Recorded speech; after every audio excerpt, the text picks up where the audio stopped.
अभी आपने ऑक्सफैम की रिपोर्ट देखी, कुछ दिन पहले राहुल जी ने भी प्रेस वार्ता की और ऑक्सफैम की रिपोर्ट सबके सामने साझा की थी। उस रिपोर्ट में बड़ा स्पष्ट है कि असमानता कितनी बढ़ गई। इस देश के 100 बड़े पूंजीपति, 100 big industrialist of India, 13 lakh crore रुपए उन्होंने कमाए। कब? जब लॉकडाउन चल रहा था ना, जब हम और आप घरों में बंद थे, काम धंधे बंद हो गए थे, तब इस देश के 100 बड़े इंडस्ट्रियलिस्ट ने 13 लाख करोड़ रुपए कमाए और उसी वक्त 12 करोड़ मेहनतकश लोगों ने अपना रोजगार खो दिया। ये इस देश की हालत मोदी जी ने की। इसलिए भारत जोड़ो यात्रा, ये असमानताएं दूर करने के लिए भारत जोड़ो यात्रा।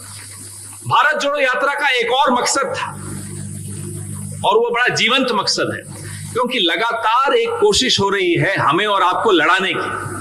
आपकी जाति कुछ और है, आपकी कुछ और है, मेरा धर्म कुछ और है, इनका धर्म कुछ और है, उनका कपड़े पहनने का तरीका कुछ और है, मेरा कपड़े पहनने का तरीका कुछ और है, हमारे भट्टी साहब कुछ और खाते हैं और किरण जी कुछ और खाते हैं, तो लड़वा दो आपस में। ये एक षड्यंत्र रचा जा रहा है, कैसे लड़ाई करवाओ समाज में एक दूसरे।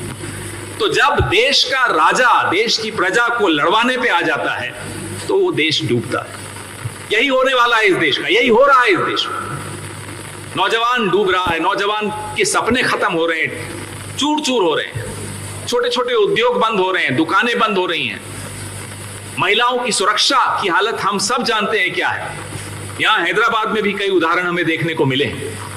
लेकिन जब देश के राजा की आंखें बंद हैं, उसको सिर्फ अपने एक आध उद्योगपति दोस्त की चिंता हो, उसको सिर्फ अपनी छवि की चिंता हो, बोलते हैं साहब 24 घंटे में से 18 घंटे मोदी जी जागते हैं।